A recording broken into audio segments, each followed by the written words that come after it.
পৃথিবীর কোন এক প্রান্তে কোন মুসলমান যদি আঘাতপ্রাপ্ত হয়, সারা পৃথিবীর মুসলমানের কলিজার মধ্যে আঘাত লাগবে। যদি কারো কলিজায় আঘাত না লাগে, বুঝতে হবে সে মুসলমান নয়।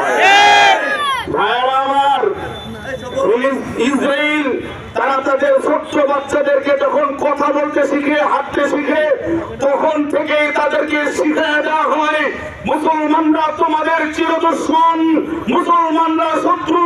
যেখানে মুসলমান দেখবে সেখানে মুসলমানদেরকে নিধন করবে, সারা দুনিয়ায় মুসলমানদের উপর তোমরা নেতৃত্ব দেবে।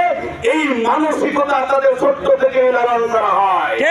আর আজকে আমরা যখন মিছিল করতেছিলাম, আমি পিছনে ছিলাম, এক মুসলমান ভ্যান চালক ভাই যার মুখে দাঁড়িয়ে আছে, সে বলে হুজুর এইগুলো করে কি হবে?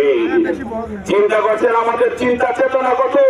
আল্লাহ রাসূল সাল্লাল্লাহু আলাইহি সাল্লাম কিয়ামত পর্যন্ত সমস্ত মুসলমানদের জন্য একটা বিশাল মেসেজ দিয়েছেন।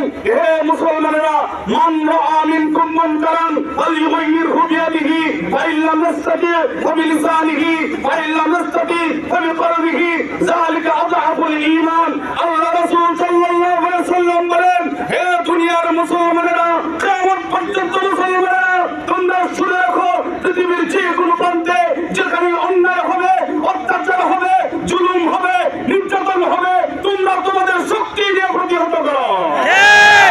যদি না পারো তাহলে তোমরা প্রতিবাদ করো, তাও যদি না পারো পরিকল্পনা করো ওই অন্যায়ের বিরুদ্ধে। করলেও কি করতে হবে? কি আমরা পরিকল্পনা করি, মুসলমানরা মায়ের খাচ্ছে, আর যে বোমা মুসলমানদের উপরে ফেলা হচ্ছে ওই বোমার অর্থ আমরা নিজের ঘর থেকে বের করে দিচ্ছি। সেই ইসরায়েলের পণ্য, আমি 10 টাকার একটা পণ্য কিনলাম, আপনি মনে রাখেন এই 10 টাকার পণ্য আপনি কিনেন নাই।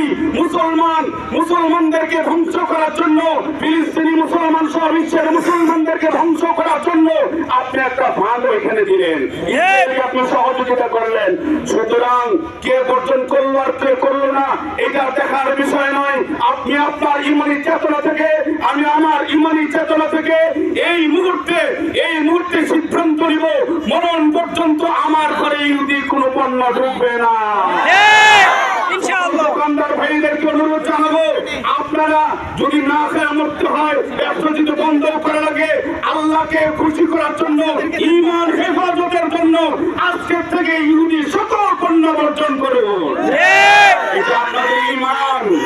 আল্লাহু আকবার, নারায়ে তাকবীর, আল্লাহু আকবার। ইসরাইল পণ্য বয়কট, বয়কট, ইসরাইলি পণ্য বয়কট, বয়কট। আল্লাহ রাসূল সাল্লাল্লাহু আলাইহি সাল্লাম বলেন, যালিকা আযআফুল ঈমান। এই পরিকল্পনা যদি তোমার না থাকে, এর সমর্থন যদি তুমি ইহুদিদের বিরুদ্ধে না থাকে, তাহলে তোমার ঈমানই নাই। এর সমর্থন থাকা, মুসলমানদের পক্ষে থাকা, মুসলমানদের জুলুম অন্যায় যারা করতেছে তাদের বিরুদ্ধে অবস্থান করাটাও এটা ঈমানের অংশ। এই জন্য আমরা আসুন, আমরা আজকে থেকেই ঐক্যবদ্ধ হব। যে কোনো জায়গায় ফিলিস্তিন সহ যখন মুসলমানদের উপর আঘাত আসতেছে, আমরা ঐক্যবদ্ধ হব। যখন যেখানে যেভাবে ডাক আসে আমরা ডাকে সাড়া দেব। কখনো যদি জিহাদের ময়দানে যাওয়ার ডাক আসে, যদি রক্ত দিতে হয়, মুসলমান রক্ত দিতে তৈয়ার থাকতে হবে, জীবন দেওয়ার জন্য তৈয়ার থাকতে হবে। সন্তানকে দিন করতে হয়, স্ত্রীকে বিধবা করতে হয়, মা বাবার কোল যদি খালি করতে হয়, কে কে রাজি আছি? দুই হাত তুলে